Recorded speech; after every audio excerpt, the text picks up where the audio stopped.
Regresamos con argumentos, seguimos conversando con la internacionalista, la profesora Giovanna de Miquel. Pues estábamos conversando sobre esta reunión entre Rusia y China y también el contexto en el que se produce. La Corte Penal Internacional durante este fin de semana produjo una orden de arresto contra el presidente de Rusia, Vladimir Putin, y las reacciones pues han llegado desde Europa, desde China también, que ha dicho que la Corte Penal Internacional tiene una política de doble rasero. El presidente de Ucrania, Zelensky, obviamente aplaudiendo y calificando de histórica esta emisión de la Corte Penal Internacional, y reacciones desde Rusia, pues que ya tienen una demanda a Karin Khan. ¿Usted qué opina al respecto? ¿Qué implica para Rusia esta denuncia y esta orden de arresto? A ver, ahí hay como que varias cosas que habría que puntualizar. En primer lugar, efectivamente, Rusia no es un Estado parte del Estatuto de Roma. El Estatuto de Roma es todo el andamiaje legal que define los procedimientos a seguir dentro de la Corte Penal Internacional, ¿ok? Rusia firmó el Estatuto de Roma, pero en el año 2016, cuando empezaron las críticas por la anexión de la península de Crimea, retiró la firma. Y a pesar de haberlo firmado, nunca lo ratificó. Es decir, nunca formó parte del Estatuto de Roma. Eso es lo primero que habría que destacar. Ucrania tampoco ha ratificado el Estatuto de Roma. Lo firmó, pero tampoco lo ha ratificado.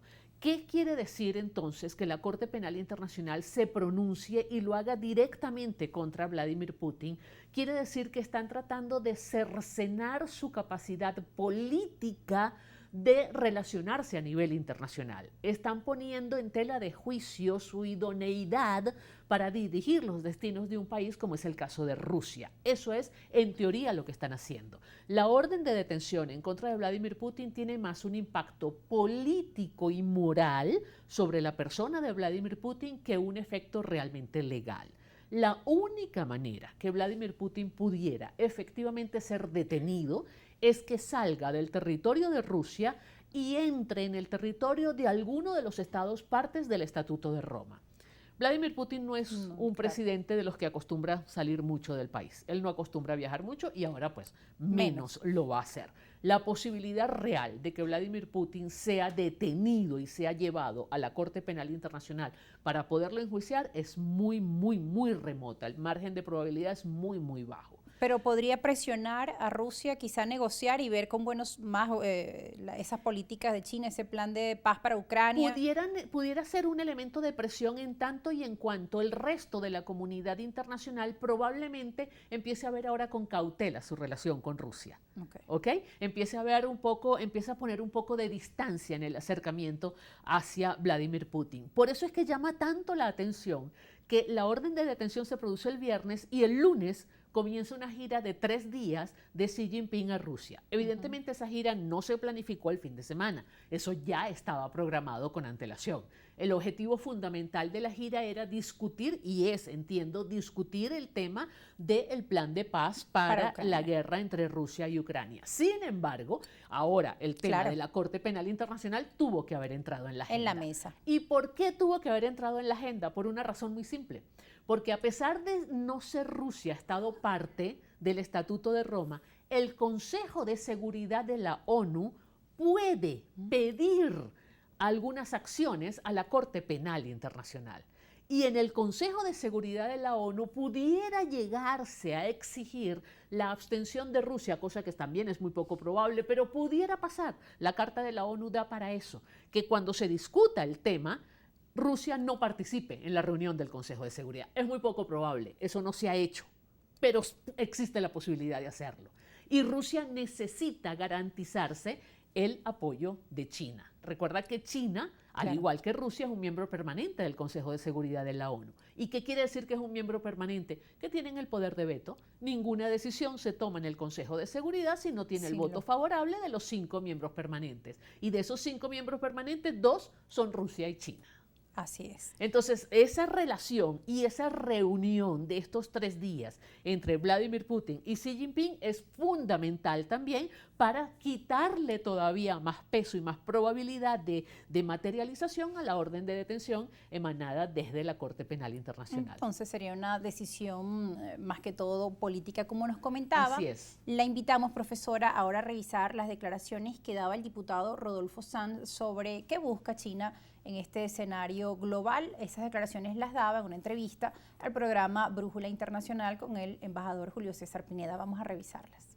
Hay que apostar, y a eso va a apostar China, a que una reconfiguración del orden mundial se dé en paz, se dé con una redistribución del poder global que ya no puede concentrarse en lo que se mira a mí llamada la triada de Estados Unidos, Unión Europea y Japón, sino que tiene que ir hacia los polos de poder regionales que se han venido organizando. Pues no solamente China, Rusia, Estados Unidos, está Irán en el cercano oriente, está Pakistán, está Turquía, que además tiene una posición geopolítica muy importante con el Bósforo, ¿no? Prácticamente comunica el Mar Negro con el Mediterráneo, ¿no? Y es una ruta comercial fundamental y sobre todo militarmente lo es para Rusia.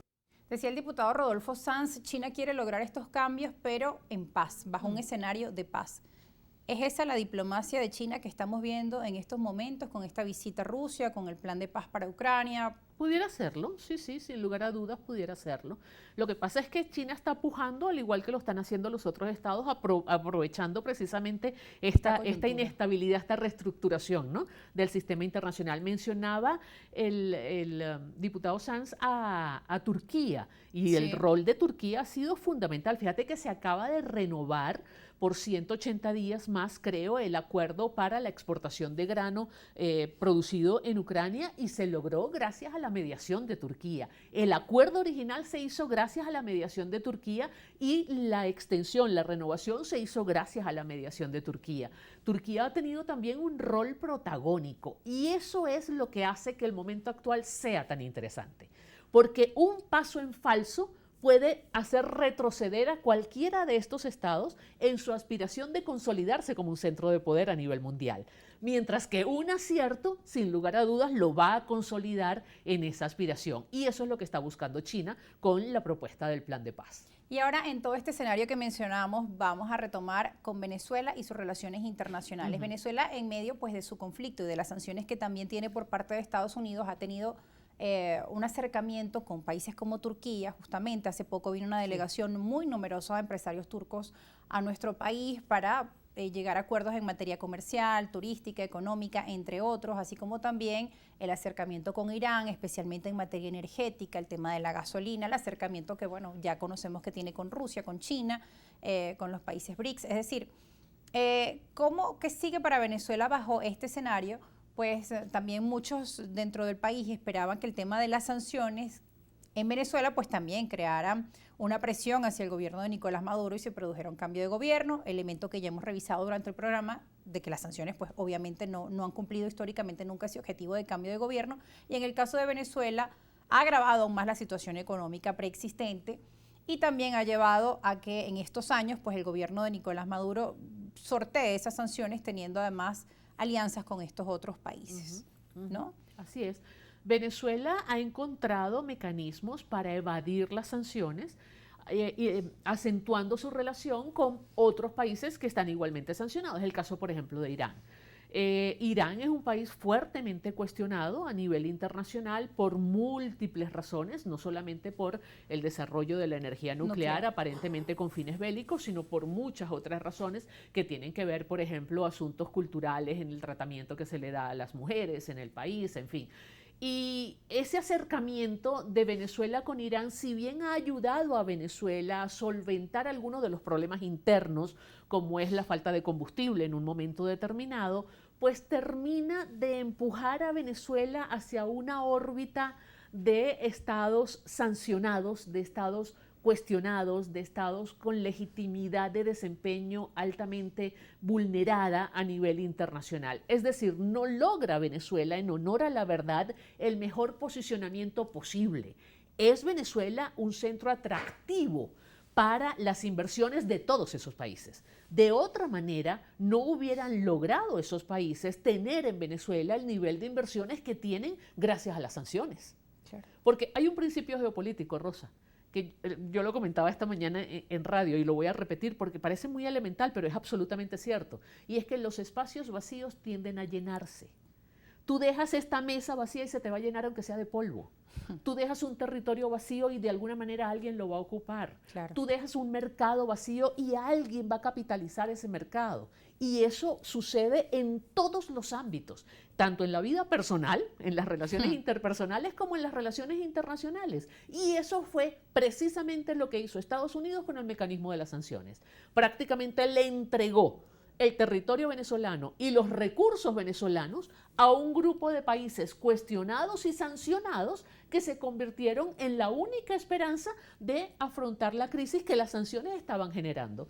Disminuyeron el impacto de las sanciones y fortalecieron un eje que en estos momentos se busca posicionarse como otro de los grandes centros de poder a nivel mundial. Profesora, gracias por sus reflexiones. Debemos ir a una pausa. Al regreso vamos a revisar las preguntas que tiene nuestra audiencia ya para finalizar este programa, una edición especial de Argumentos donde estamos revisando el panorama geopolítico en estos momentos y los anuncios que se han dado durante este fin de semana y este lunes en esta materia. No se aparten, ya regresamos.